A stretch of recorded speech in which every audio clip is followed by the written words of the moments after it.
Halo semuanya, selamat datang di podcast Hobes. Tempat kita kumpul santai sambil ngebedah film-film masterpiece pakai kacamata filsafat. Saya Aini Nurikmah dan saya saat ini nggak sendirian untuk membedah film malam ini. Karena udah ada rekan saya.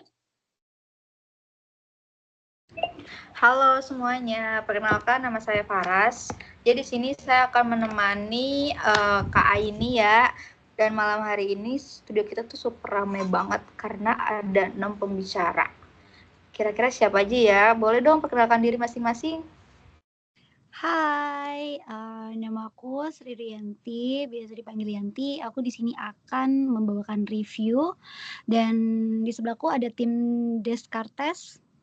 Halo, saya Nurhani Afianti dari tim Descartes. Di sini saya bersama rekan saya. Hai, nama saya Putri Wulandari, biasa dipanggil Ulan dari tim Descartes, dan di sebelah saya ada tim Kan. Hai, perkenalkan nama saya Saifa Robiatul Kurnia, biasa dipanggil dengan Saifa, saya dari tim Kan. Selanjutnya, Halo, saya Nabila dari tim Sartre dan juga berikut teman saya. Halo, perkenalkan saya Salsabila Permata dari tim Sartre. Selanjutnya saya serahkan kepada host. Oke, karena semuanya udah perkenalkan diri masing-masing ya, jadi malam hari ini kita akan membahas tentang film fiksi ilmiah legendaris tahun 1999 ya, yaitu judulnya The Matrix. Boleh nanti dilanjut sama host ya. Nah, sebelum kepala kita pusing mikirin filsafatnya, kita samain frekuensi dulu deh. Buat pendengar yang mungkin lupa atau belum pernah nonton The Matrix, di sini ada Kayanti nih. Tolong dong spill dikit ceritanya. Oke, siap-siap. Jadi, The Matrix ini tuh fokus ke tokoh utama bernama Thomas Anderson atau nama hackernya Neo. Dia ngerasa hidupnya hampa dan ada yang salah sama dunia. Sampai akhirnya dia ketemu kelompok pemberontak pemimpin Morpheus. Morpheus ini mengungkapin fakta brutal. Dunia tahun 1999 yang Neo tinggalin itu ternyata palsu. Itu cuma simulasi komputer raksasa yang disebut dengan The Matrix. Di dunia nyata, umat manusia udah kalah perang lawan mesin AI dan tubuh manusia cuma dijadiin baterai hidup. Otak mereka dicolok ke program Matrix biar tetap mimpi. Akhirnya Neo dihadapkan pada pilihan, minum pil biru buat balik tidur nyenyak atau minum pil merah buat bangun di dunia yang nyata yang hancur. Neo pilih pil merah dan dimulailah misinya sebagai The One. Wow, ngebayangin kita cuma jadi baterai buat handphone raksasa tuh kayak, rasanya tuh gimana ya? Tapi plot ini kan sebenarnya kental banget sama pemikiran filsafat modern ya. Coba menurut kalian atau mungkin Kak Nurhani ini ngingetin kita sama siapa sih?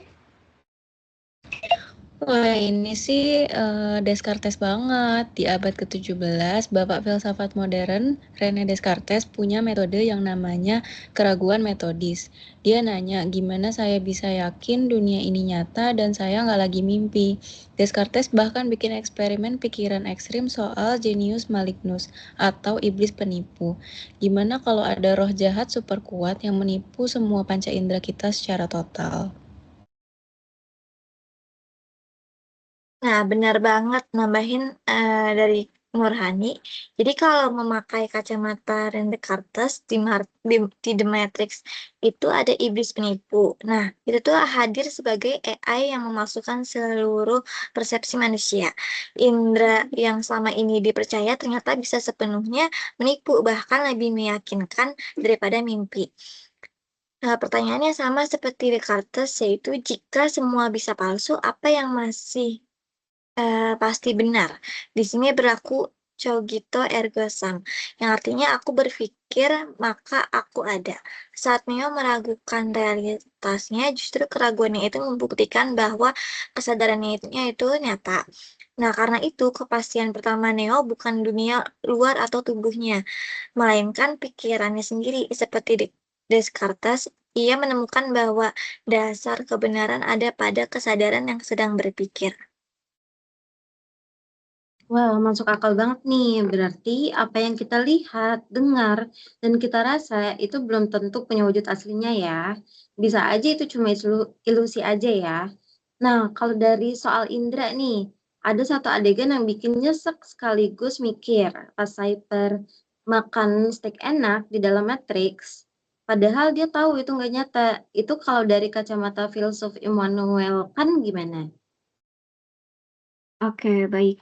Nah, pada adegan Cyper ini, pada saat makan steak itu, penjelasannya paling epik sebenarnya buat epistemologi Immanuel Kant. Beliau bilang bahwa manusia itu selamanya nggak akan bisa tahu realitas murni atau objek pada dirinya sendiri atau nomina. Dan kita cuma bisa tahu fenomena, yaitu realitas yang udah diproses sama filter, otak, dan indera kita. Kemudian Cyber tahu persis stick daging di depannya itu nominalnya nggak ada. Itu cuma kode komputer digital, tapi pas dimakan, otaknya memproses itu sebagai rasa yang juicy dan enak atau fenomena. Kan ngingetin kita nih, jangan naif, apa yang kita persepsikan belum tentu realitas objektif yang sesungguhnya.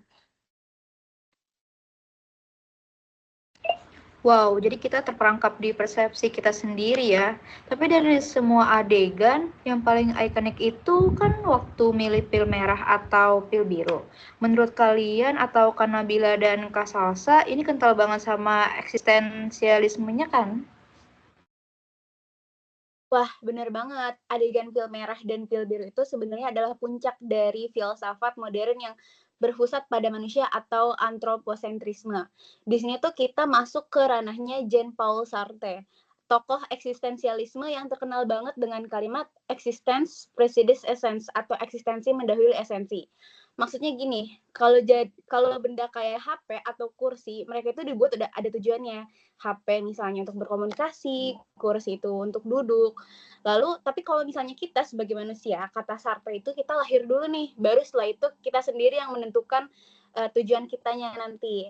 Nah, di film ini, Matrix atau mesin itu pengen ngatur esensi manusia cuma jadi baterai.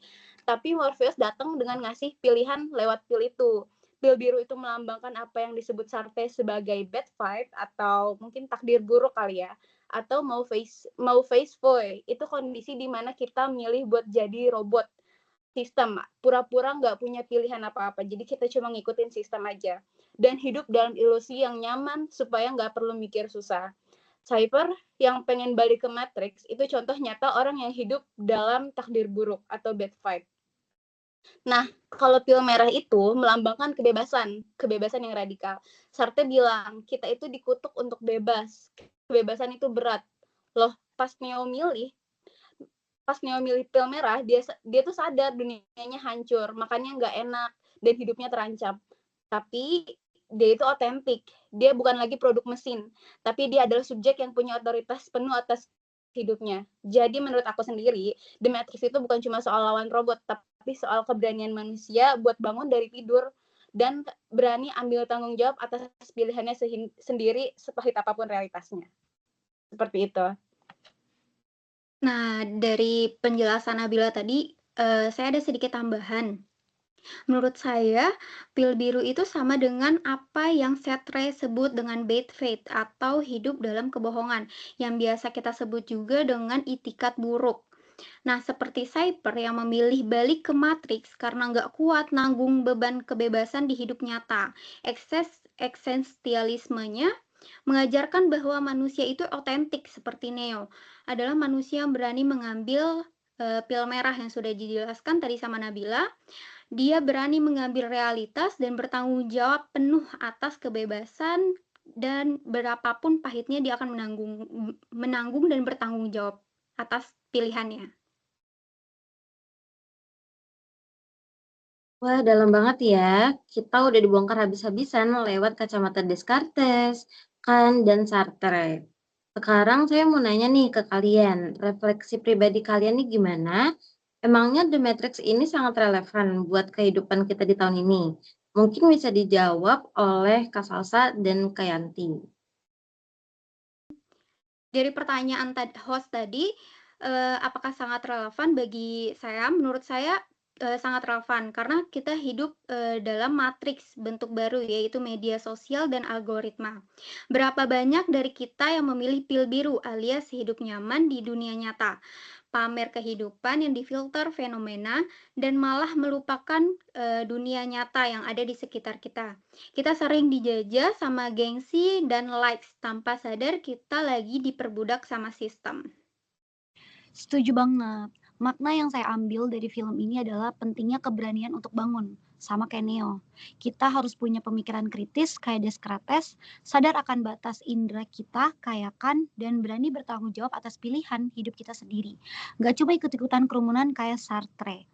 Kita harus berani jadi sutradara buat hidup kita sendiri. Wow, keren-keren banget ya isinya hari ini. Oke, kalau gitu kita lempar lagi ya ke host. Oke, waktunya kita wrap up. Jadi kesimpulannya di sini yaitu The Matrix adalah mahakarya yang ngebawa problem filosofis dari perpustakaan ke layar bioskop.